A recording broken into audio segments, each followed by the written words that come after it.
All right, everyone, welcome back. We are just about at our 3 o'clock hour here on the East Coast. I'm extremely excited about this session and really grateful to a wonderful colleague and friend and really someone who helped to build the foundation of this conference, Dr. Kyan Lynch, who's going to be joining us for what is going to be an interactive session. I think it's going to be very relevant and highly informative. So with that, I'm going to hand it over so I don't take any time away from what I think will be a really, really rich session. Dr. Lynch, I give you the floor. Well, thank you so much. Thank you all for being willing to join me again. I very much appreciate that. So this time we get to talk about something I love, which is education technology and ways that we can use technology to improve education and ways that our learners and our educators can interact with one another and build stronger connections and learn. So importantly, I don't want to forget to mention disclosures here. I don't have any real or potential conflicts related to this discussion. I'm going to mention several educational technology companies. I have no relationships with any of them. I don't represent them. I'm not making money off this, I promise. And just because I mention a company certainly doesn't mean that I endorse their product. So with that being said, the reason that we are gathered here today is to play. I want us to be able to play with technology, have some fun with it, try on some new ideas and some new ways that we could think about using technology for our learners and educators, and to just sort of try to stretch our minds and think in new ways about technology. There's a lot of different ways that you might define technology, and I'm sure that there have been entire dissertations written on the topic. But for the purpose of this talk, to keep it simple, I think that this definition covers all the territory we need to cover. So we're talking about applying scientific knowledge for practical means. So using some of the science that we've accrued over all these years and allowing it to help us make our lives easier to get from point A to point B, metaphorically or literally. So technology could really, if you're using this definition, be a lot of different things. So you're probably surrounded by technology based on this definition right now, including a pen if you're taking notes, or the seat you're sitting in, and certainly all of the technology that's allowing me to be where you are, even though I'm actually here in my own home. For the purpose of this session, though, we're going to try to think of technology a little less like the more basic technologies like the wheel, and we're going to think a little bit more like more modern digital technologies like applications, websites, chatbots, and that sort of thing.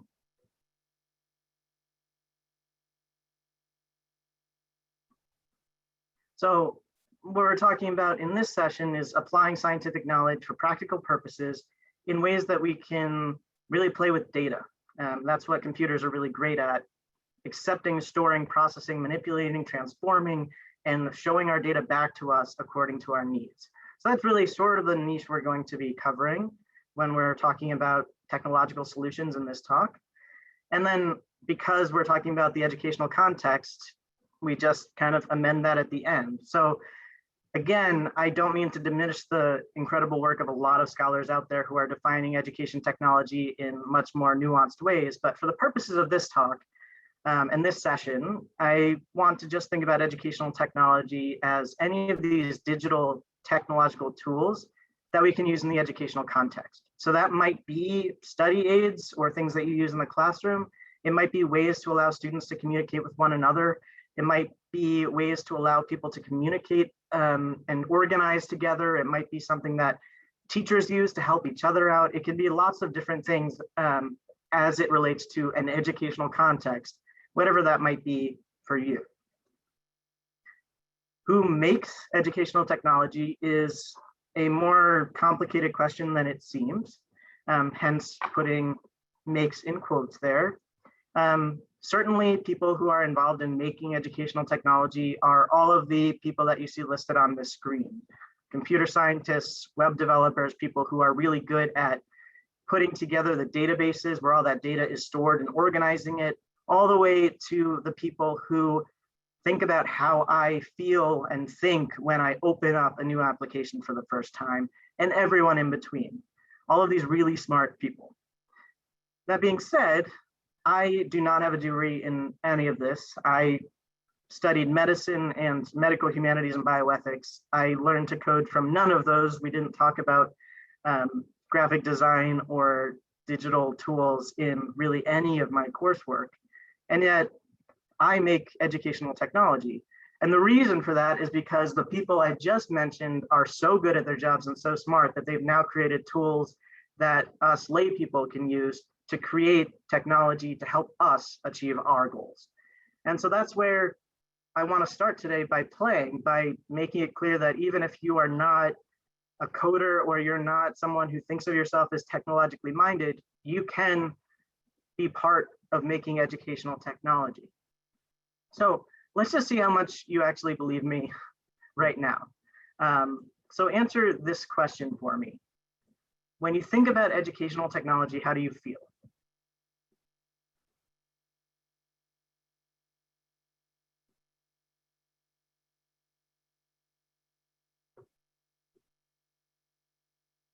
You're all very good at polls. I want to see if that number can get a little higher. So a few more seconds. When you think about educational technology, you feel.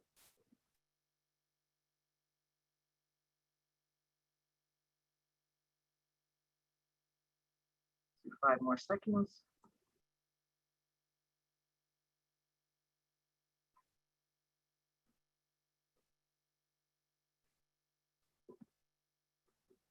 All right.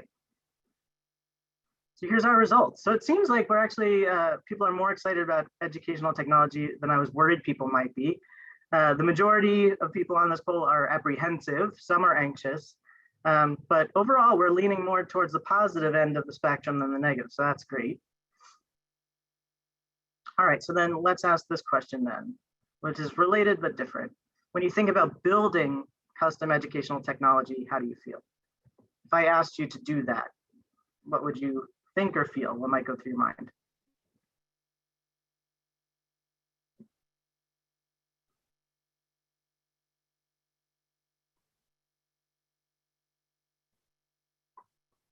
Already more than 50% of people have voted. That's great. We'll give it another like 10 seconds or so.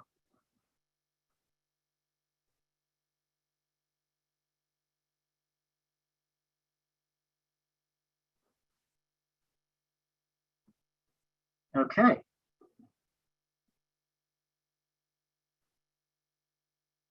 And polling, I'll share results. Looks like the majority of people here are interested but a little intimidated to start with. Some people are overwhelmed, and unfortunately some people are uninterested.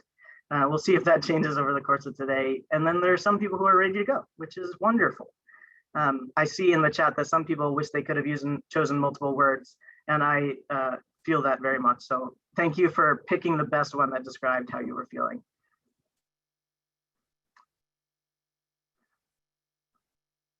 All right. Let's go back to sharing my screen here. So enough talking about educational technology, I think, and it's time to start playing around. So let's play together. So if you are on the live stream, you can go ahead and use that QR code. But if you are in the Zoom, I'm going to copy and paste the link right into the chat. So you go ahead and open that up yourself. And if I did this right, I should be able to open it up on my side too.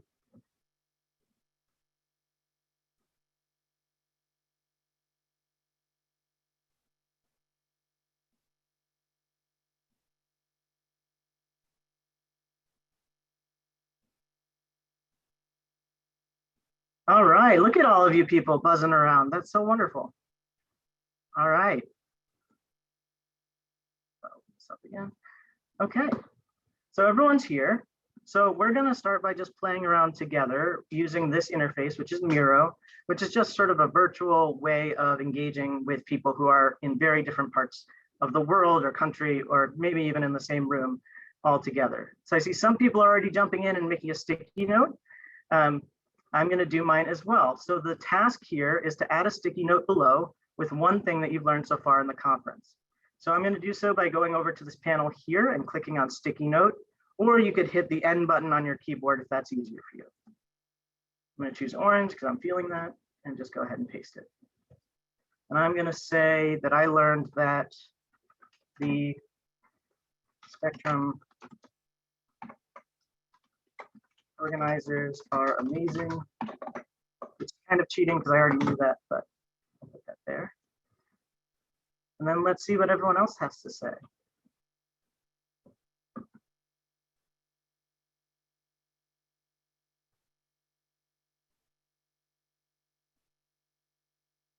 Great resources, books and papers to read to continue learning. Awesome. Learn so much from the authors of Sexual Citizens. Cool. Lots of books, it looks like, to share. Vanessa Goes to the Doctor was an eye-opening video that someone shared. Awesome. Someone learned new ways to support traffic survivors, which is really important. Excellent. Keep going.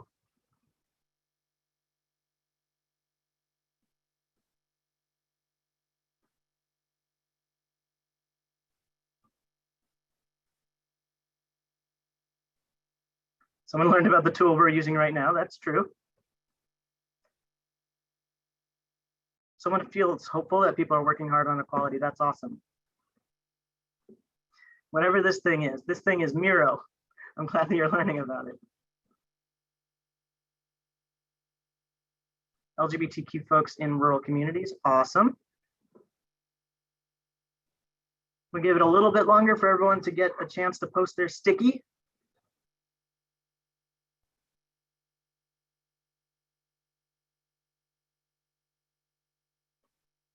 Get this out of the way.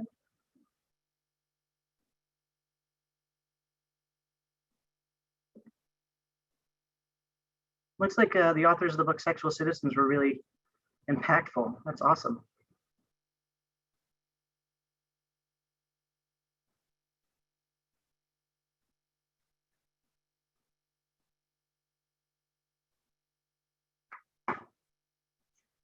All right. Thank you all for participating and buzzing around. Hopefully you'll come back and take a look at what everyone learned a little later. But for now, we're going to move on. And I'll bring you all over to me now. So now we're going to move on and we're going to get back to sort of the theme of this conference and what our goal is in thinking about educational technology together. So in the space I provided below, we're going to use the skill we just learned about how to create sticky notes. But this time what I want you to do is think about some sort of challenge, an issue, a problem that relates to your educational context and your gender diverse or trans people or community being able to be as included and live as fully as their authentic selves in that environment. So what are some challenges that you might want to try to tackle using technology?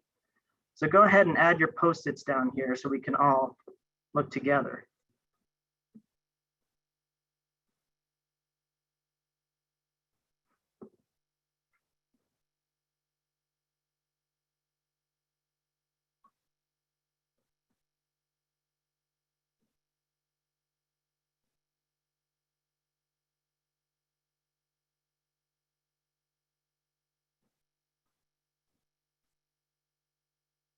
I'm seeing some great ones added, so I'm just going to give a few minutes for people to weigh in.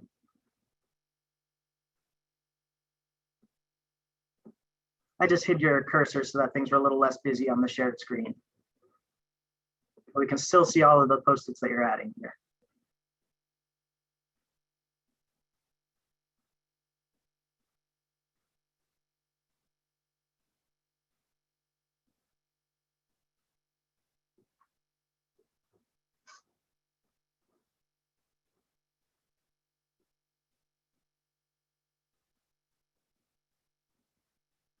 I'm just going to start reading some of these things because there's some really great ideas out here.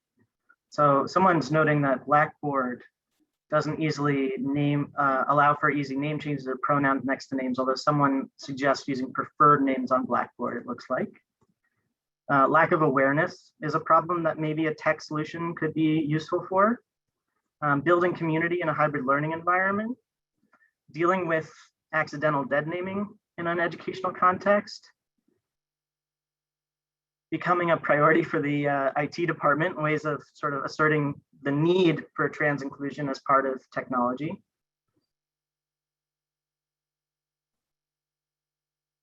What are some other solutions we might want to look into? Building connections with folks who share their identities. So people who are trans or who are survivors, giving them an opportunity to share.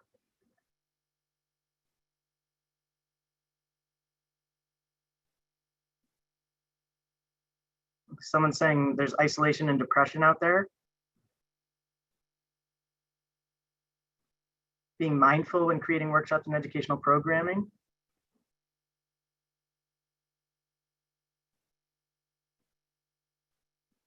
Make my library accessible and inclusive to all students, making sure staff are trained. Yep, that's a challenge or a problem that we could look into, sure, with tech. Let's see, we got some smaller ones here.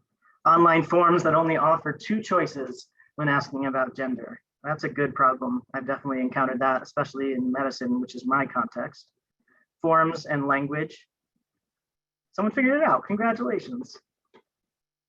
Limitations related to names and pronouns. So that's a theme. I'm seeing a lot of issues related to the language that we use and the flexibility of forms online to be inclusive of everyone.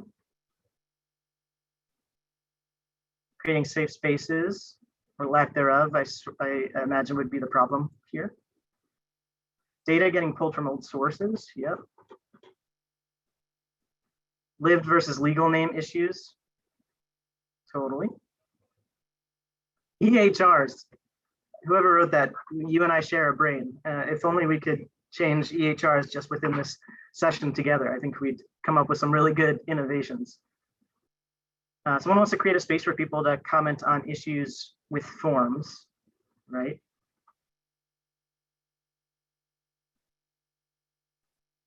Sensitivity trainings that faculty will buy into. So giving faculty more ready access to these trainings, maybe making them more engaging would help with that. Options to select in campus climate surveys.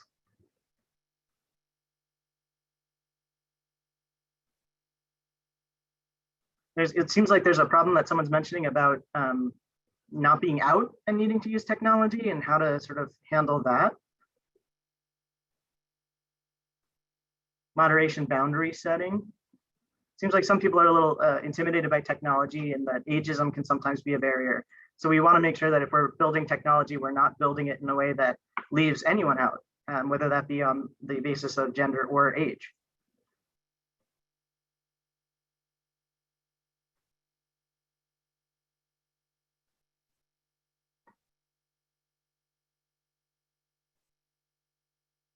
Connecting all the various systems that pull people's names so there's consistent use. Yeah, so having lots of siloed data is causing problems for this person. Not doing a good job at supporting trans-identified folks who are new to college. New to the college. So it seems like for employees, there's a lot of barriers there. Cameras and photos being required on online profile platforms, and that might be a problem. Prevention education. Great. These are great suggestions, everyone. Let's give this just like 2 more minutes and then we'll move on to thinking about what kind of solutions are out there that we might want to use.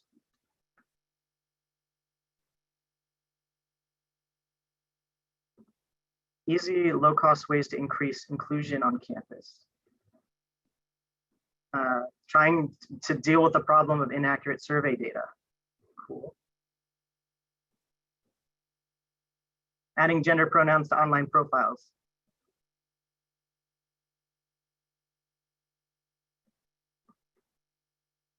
Generate funding. So the problem is that there's not enough funding. Is there some sort of technological solution that can help us actually support LGBTQ folks on college campuses? some students want to be out in certain contexts and not in others. Is there a way technologically that we can make that happen?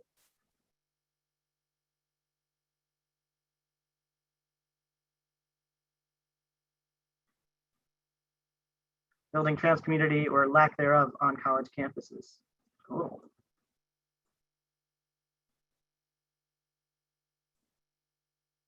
Building trust as a cis man. Interesting.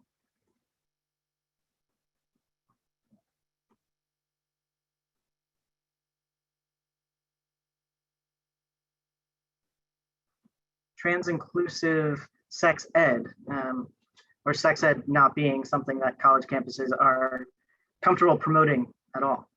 Great job, everyone. These are some really real challenges that I think are common. There's definitely some themes. If we wanted to take some time and cluster these ideas into themes, I think there would be a few distinct themes showing up, but there's a lot of really good potential issues that we might want to address through technology.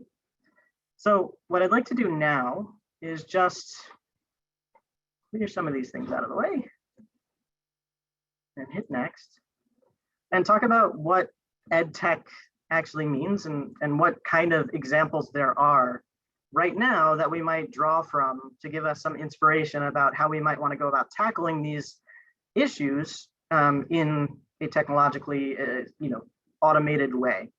So again, my disclaimers from the beginning still apply. I'm going to list some companies here.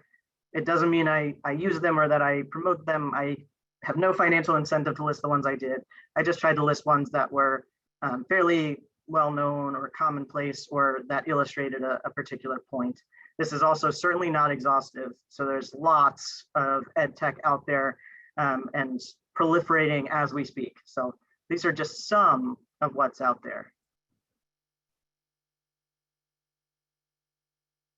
Okay, so starting from sort of a very common but sort of basic tech option would be something called MOOCs, or massive open online courses. So you've probably already encountered one of these, even if you're not recognizing it. These are these websites that pull together a lot of online videos that you can watch at your own pace asynchronously so that you can learn a new skill or take a course without having to be part of any formal system. So examples of these that you might have encountered would be things like edX, which was originally developed by MIT and Harvard and has expanded since then, or Coursera.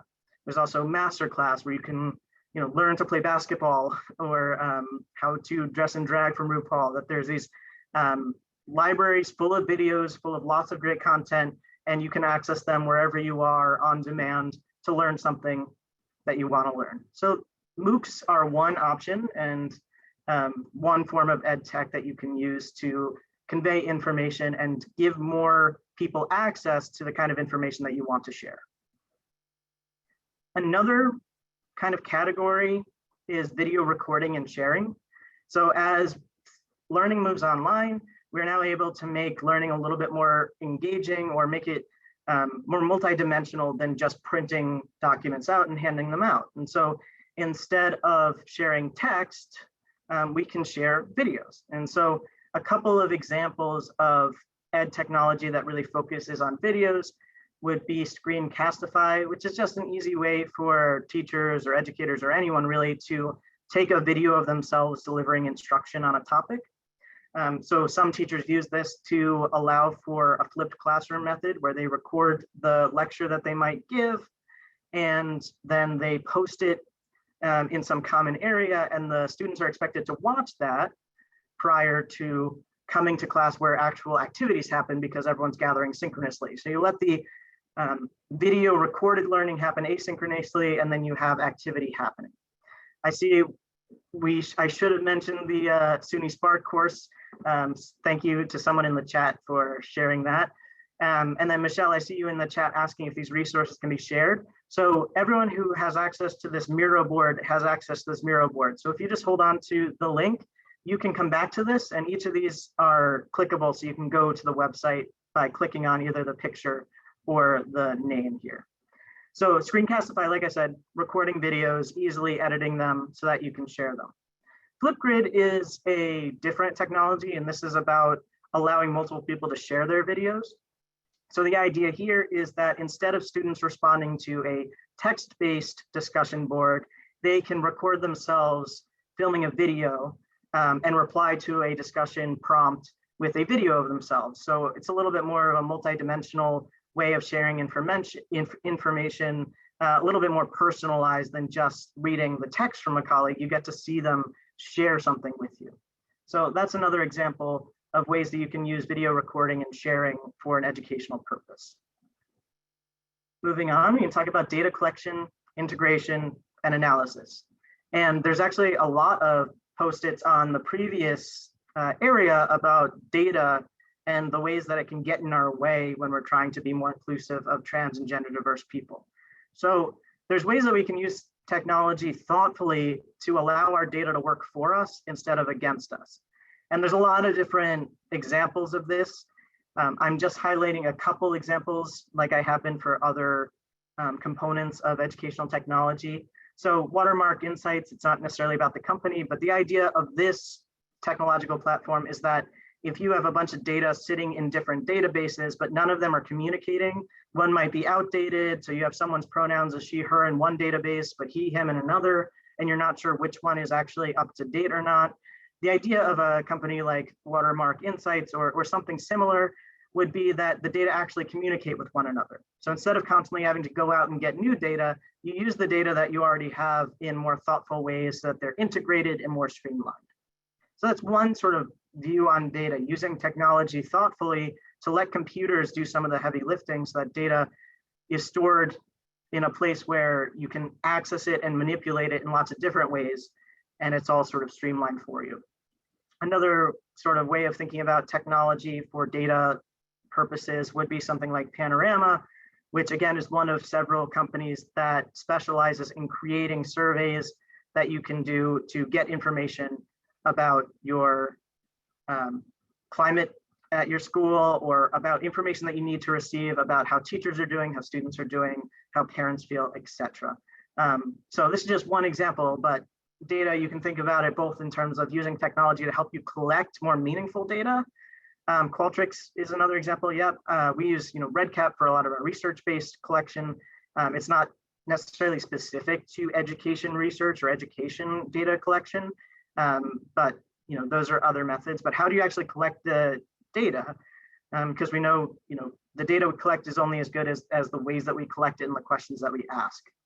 So that's another kind of way that we could think about using education technology to make things more inclusive, is how it helps us collect, store, manipulate, transform, integrate, streamline, display data. Another example of education technology that I might think of and how it may or may not have your students feeling safe and included would be online learning platforms and learning management systems, LMS. You're probably familiar with these, or at least several of you, many of you probably are. So there's things like Blackboard, which is one that's been used for a long time now. Canvas by Instructure, I think, is one that's been used pretty widely. And then these are just systems that allow you to take information, put it online into a place where a lot of students can access it all at once, where they standardize ways that you can grade, that you can ask for that assignments be received, that you can create an interaction among students through discussion boards, that sort of thing. Someone is posting in the chat of an example that was not great.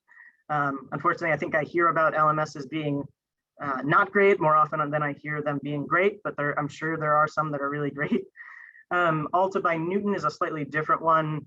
Newton prides itself on having an adaptive learning system, meaning that it's supposed to be personalized to each individual student to give them the tools that they need to study better and learn better. And you can, kind of pair that with a college so that you're creating learning content individualized to each person based on what the college is teaching. And once again, I see a shout out to SUNY Spark. And once again, I'm feeling terrible for not including it onto my Miro board here. So learning management systems, another example. Then there's virtual collaboration. So we're on one right now, Miro, ways that you can have students who are in lots of different places. It can be done synchronously or asynchronously. So I could just leave this alone for 24 hours and email it out and come back and see that people have populated things while I was asleep. If we're on different time zones, or we could do it like this in the middle of a workshop or in the middle of a class and let lots of students weigh in. You can have the people weighing in be anonymous like you are right now. You're just guests on my board. I don't know which of you is posting what. Or you can make it so that you actually see who is posting what. So Miro is one example. Padlet is another one that I've used fairly extensively. You get to kind of create the canvas that you want and the ways that people can draw connections and organize the information that they want to share with one another. But again, there's lots of different virtual whiteboards and virtual gathering spaces out there that you can use. And then lastly, there's the option to build your own. And this is honestly where I've been living more. And so I have a little bit more familiarity with the tools in this category. And these are just a few of the ones that I've tested or used. There's lots of them out there. But basically, those smart people that I listed on that slide, the computer scientists, the web developers, the programmers, all of those people are so good at their jobs that they're able to create tools that you can use to create custom tools. And so, for example, I am currently using Glide to take a website that I've been using for our medical education in my department and turn it into a progressive web app, which means that it's an application, so it's really quick with using interactive components, and it can be used just as easily on a desktop as a tablet, as a phone. So I'm building that on my own, despite having not great self-taught coding abilities, because all of it you can customize by yourself without having to use code. Other examples are Bubble and Softer. I've used both of these, but basically you have the data. That's the important part. They help you create interfaces so that you, your students, your administrative people, your teachers can all access and play with that data depending on how they need to see it and access it. So you can control what kind of data is seen by which people. And you can let people sort of play on their own. Someone's asking if these resources are free. Many, if not all of these resources have some sort of intro free level for the citizen developer.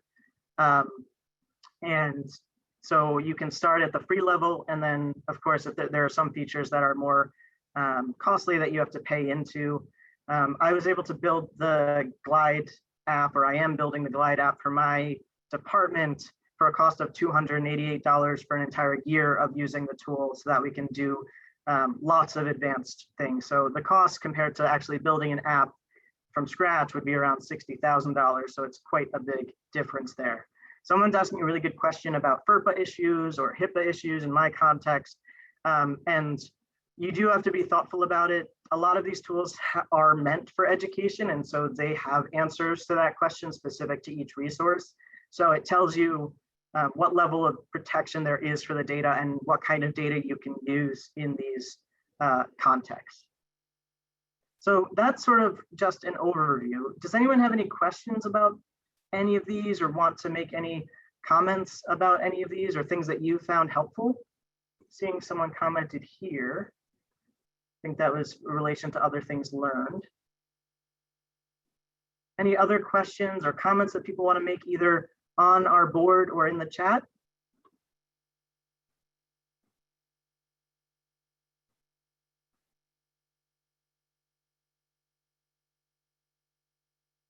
Okay, then if not, let's go ahead to the final component of our session today and talk about how we'd actually tackle some of those issues we talked about earlier. So you did a great job of posting the issues that you think are out there that you might want to address through technology. I've given you just some samples of the kind of technology that's out there and the kind of tools you might use to build your own. So here is an opportunity to just brainstorm together, get all of these collective great minds together and come up with some ways that we might use some of these tech resources to build something that makes these issues better. So I'll bring everyone to me here. So go ahead and add your sticky with your ideas, and I'll just give you all a few minutes to play, and I'll take a look at the stickies as you create them.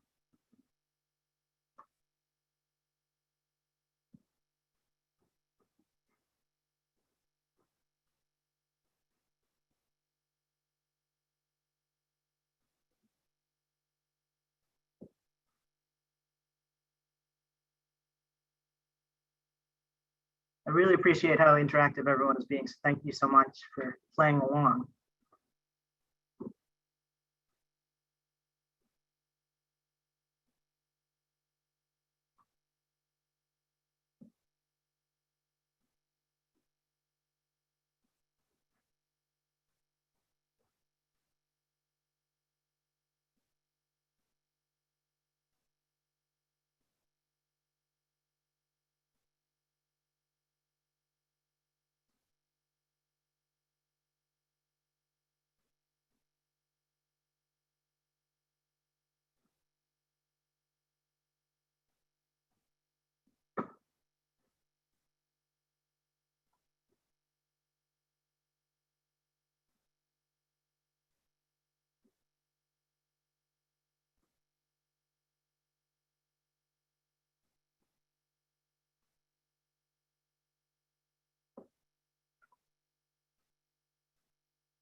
Sorry that someone feels too overwhelmed to think about answering the questions.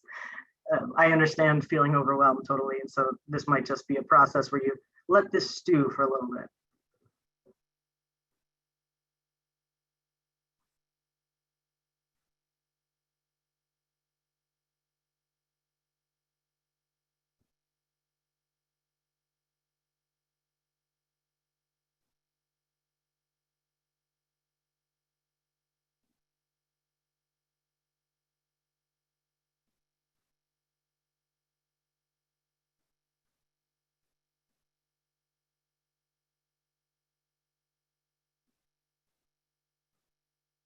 These are great.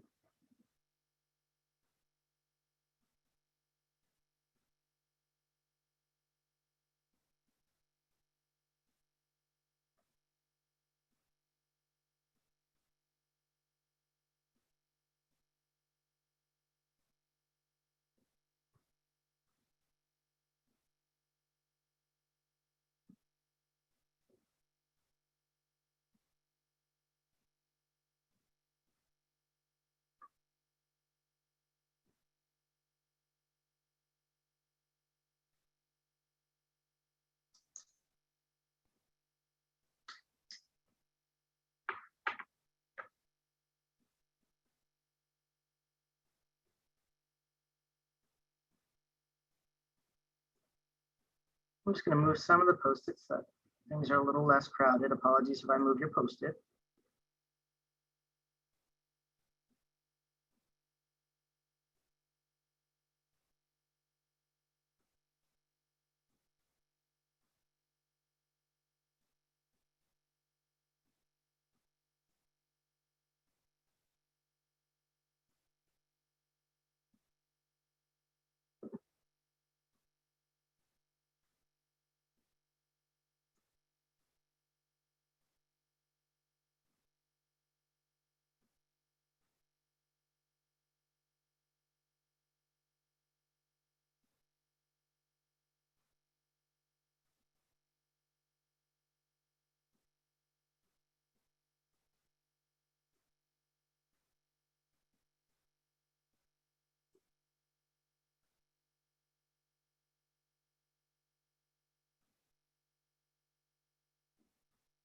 Okay, and if you're following along but you don't want to or are unable to post a sticky, maybe pick something that you see and maybe add in the chat some things you think that you can build off of an idea, maybe make it real for you. What kind of tools would you use and what would it look like? And I do, want to address someone in the chat said to me, which I very much appreciate, that a lot of students of color, a lot of people who are in rural communities, that there's a lot of limitations in access to tech. And so that, of course, has to be part of what we're thinking. It might be that in order to use some of these strategies, we actually have to make sure that every student has a tool in their hand and that they have the same one. So some schools have been doing that. Obviously, that requires funding. Also, there have been plenty of studies that show that people are more likely to have internet access on a phone rather than a computer. So as you're building a tool like this, making sure that the mobile version is as successful as the computer version, to make sure that everyone has somewhat equal access, if that's sort of the best you can do. So Feel free, if you're not able to join on Miro, if you see something, add. So Miro does work on a phone. You can, in the web browser on your mobile device, you can see what's going on, but it has a mobile app that you would need to use if you wanted to actually start engaging with adding your post-its, voting, that sort of thing. That's a good question. I'm sorry I didn't mention that sooner.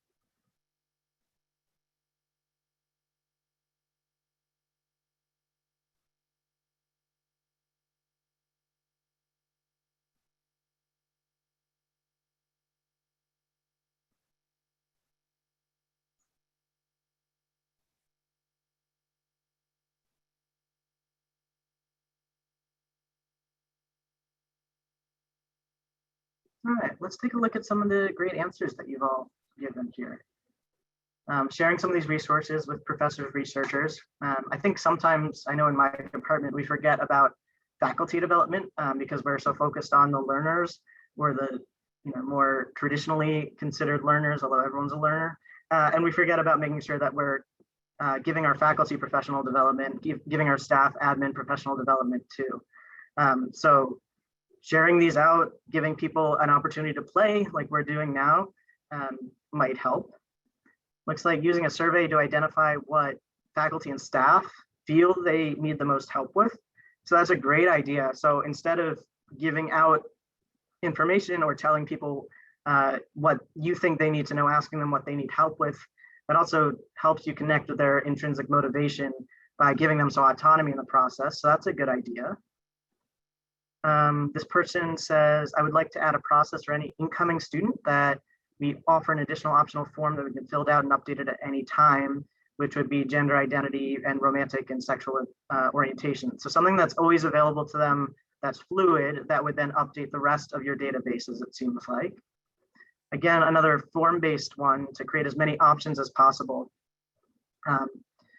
for questions about gender, pronouns, etc.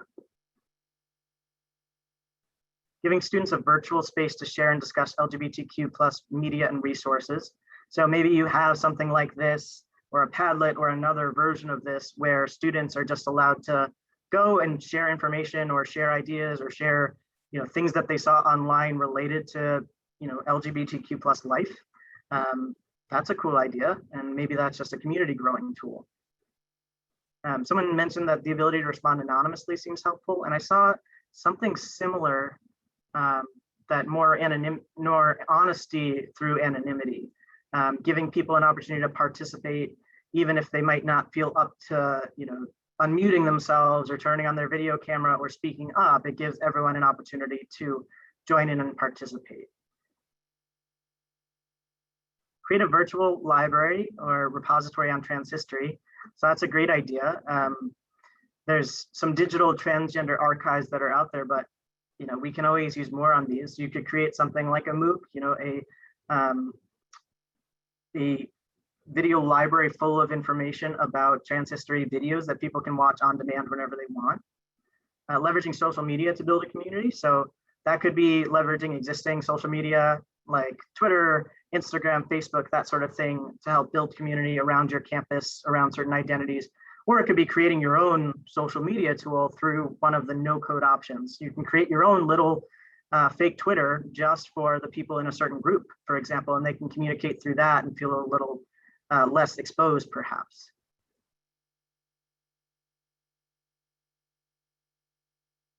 Thanks, Elizabeth, for responding to that question. Just saw that.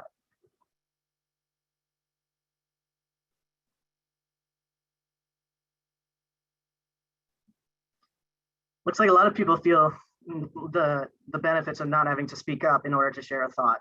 I'm loving the way that people are grouping together ideas and giving positive reinforcement. And it looks like people are playing around with the arrows as well to help connect the dots for other people and show how ideas are connected visually. That's great.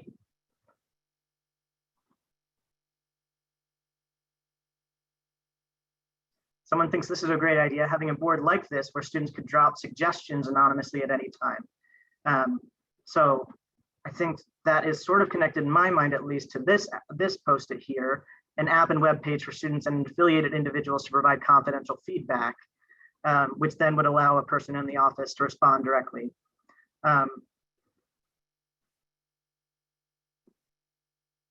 So how can we, create a board like this or a form or something where it's always available and students or other affiliated folks can always provide feedback without being,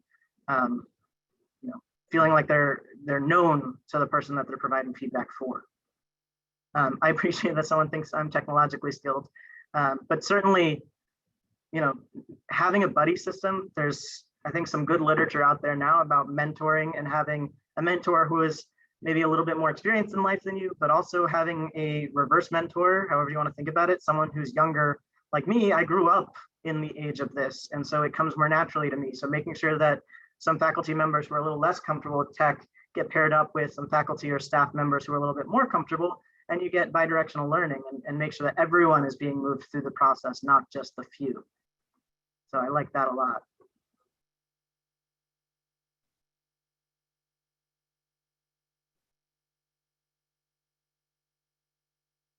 Let's see, I'm kind of looking for other ideas that I haven't yet spoken to. Yep, allow people to create solutions or brainstorm.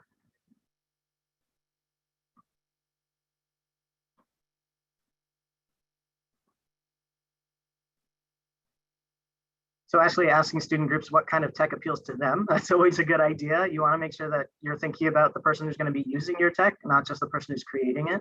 I know that's something I've had to learn and relearn over time myself.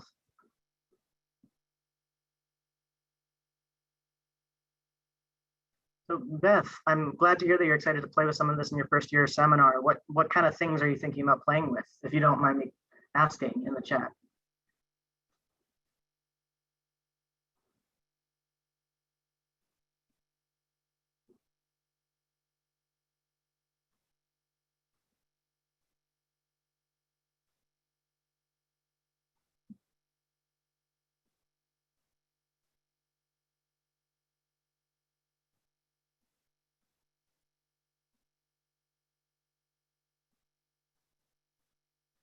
I'm just going to come back to Miro and Screencastify. Cool.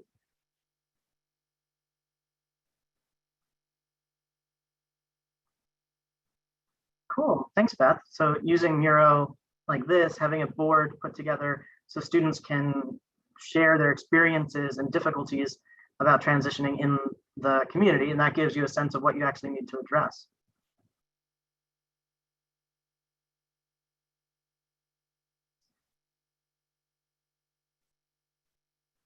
Are there any questions that people have about how to participate that I can answer in the time we have here?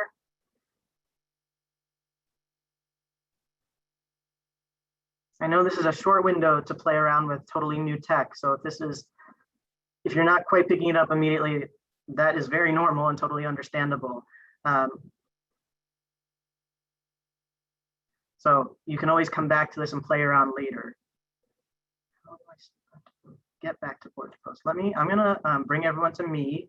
So I apologize if people get moved around from where they were and weren't expecting to. I'm just bringing everyone back to this area so that they can post. And as a reminder, if you want to add a sticky, it's over here on the side, this little sticky note, or you can hit N on your keyboard.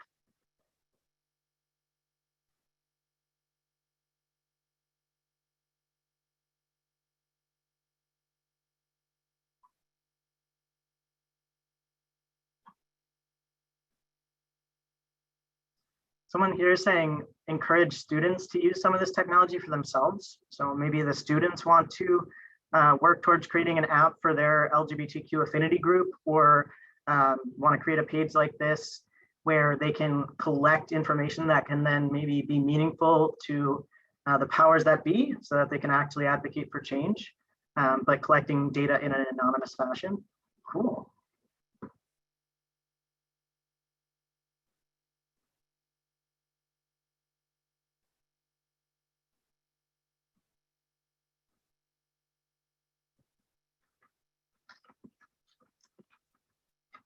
Give it another minute to play around.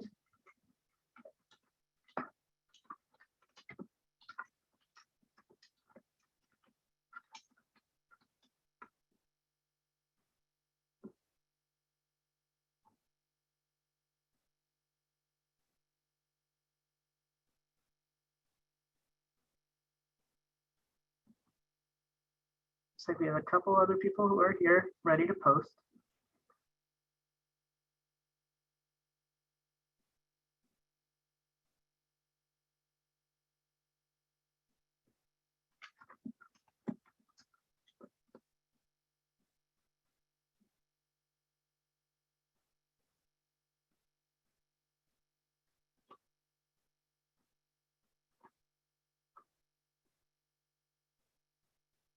Someone's interested in talking to their multiple cultural services staff about setting up something like this to use in different affinity groups. Cool. So certainly not just trans inclusion, but thinking about lots of different ways.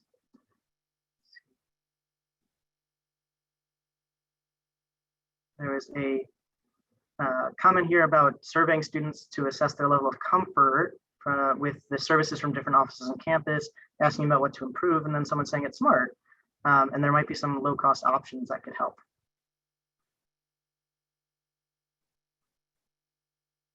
So this is great. I really appreciate you all participating. This has been such a nice mind meld.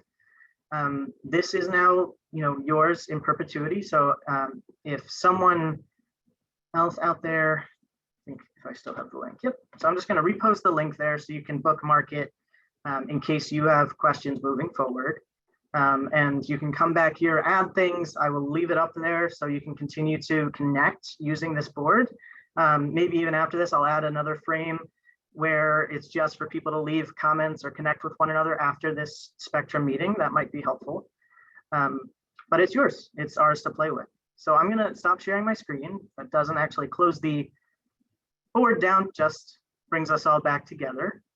And what I'd like to do now is get a sense of whether any of our feelings have changed from the polls at the beginning of this session. So just to remind everyone, initially when we thought about education technology, the majority of people felt apprehensive, but we did have a lot of people feeling excited, some anxious, and some relaxed. So let's relaunch that and see what happens. How do people feel now? And it's okay if it's the same or even more anxious. I will understand. I won't take it personally.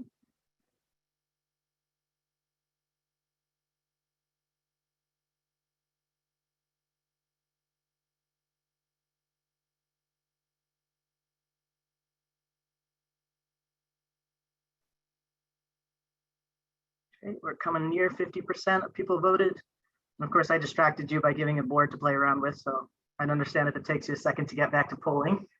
I know it would take me a second. Let's see if we can get a few more votes counted.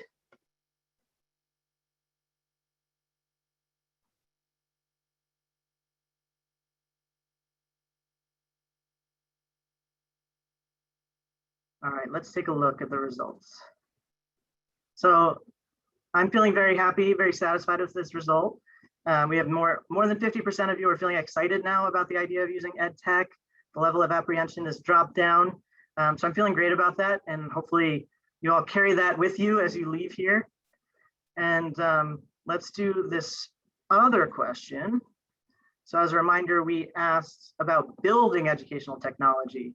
Did you feel like you could do this? How did you feel about it? So we had about 50% who were interested, but feeling intimidated, a little over a quarter feeling overwhelmed, only 9% felt ready to go.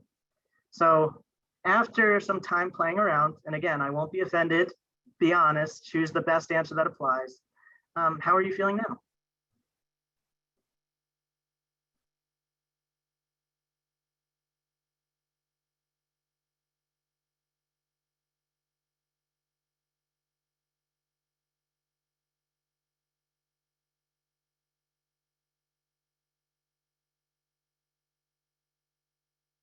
We're nearing 50% voted. Let's try to get over that.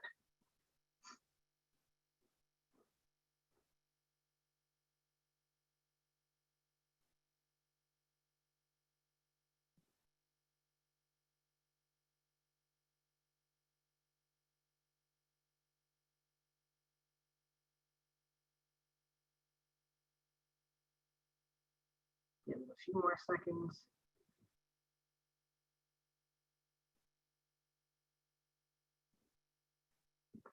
Okay. So more people are interested but intimidated, and I totally get that. I threw a lot at you. It would have been, incredible if you all felt ready to go just from that very brief overview. I do see that some more people are ready to go. Fewer people are uninterested. So I'm very happy with that result as well. So I hope that you will feel at least a little less intimidated than maybe you were before, maybe a little more excited and ready to go than you were before. But I promise you that there is nothing special about me. I don't have any real deep knowledge of computers and how they work, but just being excited and interested in playing around with these technologies, and you can build some really exciting and cool things. So I really encourage you all to just play around and have some fun with it. And if you feel like doing so, please, reach out to me and let me know how it's going. I'd love to hear stories from around all of your context. So we've got 5 minutes left. If there are any questions or things I can answer for you, please let me know. But otherwise, I'll turn it back over to my friend Elizabeth. Thank you so much. I'm really excited about these. I probably had too much fun just sort of interacting with it and lost track of the fact that we were currently having this presentation for a few minutes. But this is really, really helpful, incredibly informative, especially because I think a lot of us have really exhausted our resources in terms of trying to make some of these virtual activities interactive. And I don't think that we're anywhere near being at the end of frequent virtual activities. So having some refreshed ideas and resources was incredibly helpful. And, we've sort of recentering it. And I like the way you centered it for us of this is about helping our students and our faculty members who are members of the LGBTQIA+ community, helping them to build community and helping them to stay engaged and using technology to do that. And I think that in turn, it can help spruce up our presentations and meetings across the board. So thank you, Kai, as always, for all that you've brought to this conference, and just so grateful.